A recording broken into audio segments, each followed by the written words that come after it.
The courtroom doors were heavy, old, and silent. But inside, a storm was brewing. A young girl sat on the front bench, her small, trembling hands gripping the edge of the wooden seat. Her name was Emily Carter, just 16 years old, yet her eyes carried the weight of someone who had seen too much pain. Outside, the air was thick with tension. Inside, a decorated police officer, the very man who was supposed to protect her, was about to walk free. The gavel hadn't even fallen yet, but Emily knew what was coming. She had cried for help before. No one had believed her then. But this time, something was different. This time, she wasn't alone. Before we dive deeper into this powerful true story of courage, redemption, and brotherhood, if you believe that kindness can still change lives and that second chances can rebuild broken souls, then hit that like button, subscribe, and share this story with someone who needs hope today. Emily had grown up with her father, Officer Richard Carter, in a small town that respected its badge more than its people. To everyone else, he was a hero. A model cop who helped the elderly cross the street, smiled at every town event, and was quick to volunteer for extra shifts. But behind the closed doors of their little white house on Oak Street, Emily's life was a living nightmare. Her father's smile turned into shouting fits, his helping hands turned into fists of rage, and his love twisted into control. When Emily finally found the courage to speak out, to tell her school counselor about the bruises and the fear that haunted her nights, everything spiraled. Her father was placed under investigation, but the town turned on her. "You're lying," they said. "He's a good man." Even when she stood before the judge the first time, trembling as she spoke her truth, her father's police uniform seemed to weigh more than her words. But then, something unexpected happened. A woman named Lisa, an older biker with a soft heart and a fierce spirit, saw Emily's story on the local news. Lisa was part of a group called Guardians of the Children, a biker organization that stood up for abused and neglected kids. They weren't lawless rebels, they were protectors in leather vests, riding for justice where the system had failed. Lisa reached out to Emily's lawyer and asked if she could attend the next court hearing. When Emily met Lisa for the first time, she was nervous. The woman's tattooed arms, heavy boots, and motorcycle jacket made her look intimidating, but her eyes were warm, full of compassion. "You don't have to be afraid anymore," Lisa told her softly. "We've got you." Emily didn't understand what that meant until the day of court. That morning, as Emily stepped out of the car in front of the courthouse, her heart sank. Her father stood confidently with his lawyer, flashing that same cold smirk. Reporters whispered, townspeople stared, and she felt her courage slipping away. But then, the deep rumble of engines rolled through the streets like thunder. Heads turned. Down the hill, one by one, motorcycles began to appear. 47 of them, lined up in formation, engines growling like loyal guardians answering a call.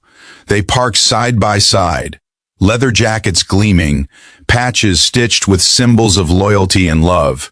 Each biker wore the same insignia, Guardians of the Children. Lisa led the group, her blonde braid tucked under her helmet. As they dismounted, Emily's fear began to melt away. These weren't strangers. They were family she never knew she had. They walked with her up the courthouse steps, forming a wall of protection around her. Inside, the room fell silent when they entered. The judge looked up, startled. The cop's lawyer whispered something quickly, trying to keep composure. But everyone in that room knew the atmosphere had changed. Emily sat in the witness chair, her bikers seated behind her in rows like an army of angels dressed in black. As the defense began its usual tactics, questioning her honesty, twisting her words, Emily felt tears forming. Her father's glare was piercing, a cruel reminder of every night she'd cried in silence. But then, she turned slightly and saw Lisa nodding at her. Behind Lisa, 46 other bikers sat, arms crossed, eyes fierce but kind, silently telling her, "We believe you." That look gave Emily something she hadn't felt in years, strength. She took a deep breath and spoke with steady resolve. "He hurt me," she said, "and I'm not afraid to say it anymore." The courtroom buzzed with tension. The cop slammed his hand on the table, yelling that it was all lies, but his rage only exposed the truth he'd hidden for so long. The judge warned him, but Emily didn't flinch this time. Her voice didn't tremble. She told everything, every bruise, every night of fear, every moment she thought she'd never be safe again. The bikers never said a word. They didn't need to. Their presence spoke louder than any argument. It said, "This child matters. Her voice matters." When the session ended, Emily walked out of the courthouse with tears streaming down her face. The judge had not yet given a verdict, but something inside her had already changed. For the first time, she didn't feel like a victim. She felt like a survivor. But the real moment came 2 weeks later, on the day of the final ruling. The courthouse was again surrounded by the same group of riders. They stood in the rain this time, jackets soaked, but spirits unbroken. When the judge read out the decision, that Officer Carter would lose his badge, face charges, and that Emily would be placed under protection, the entire room was silent for a moment. Then, a quiet sob escaped from Emily. Justice had finally arrived. She walked out of that courtroom into the waiting arms of Lisa and the bikers. "You did it, kid," Lisa whispered. "You stood tall." The rest of the bikers raised their hands in a salute, not to celebrate a win, but to honor her courage. That night, Emily sat at a bonfire with her new family. The flames flickered against the chrome of their bikes, the air filled with laughter and music. For the first time, she wasn't scared of the dark.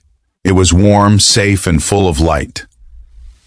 The bikers told her stories of others they'd helped, kids like her who thought the world had forgotten them.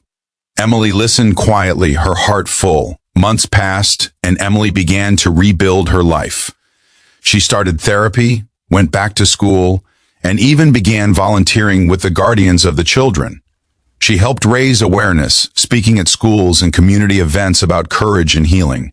Each time she spoke, the same rumble of engines would echo in the distance, and she knew her family was there, watching, protecting, believing in her.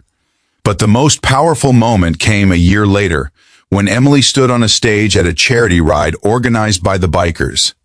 She held the microphone with steady hands and looked out at the sea of faces. Men and women who had turned her pain into purpose. Her voice trembled at first, but then grew strong.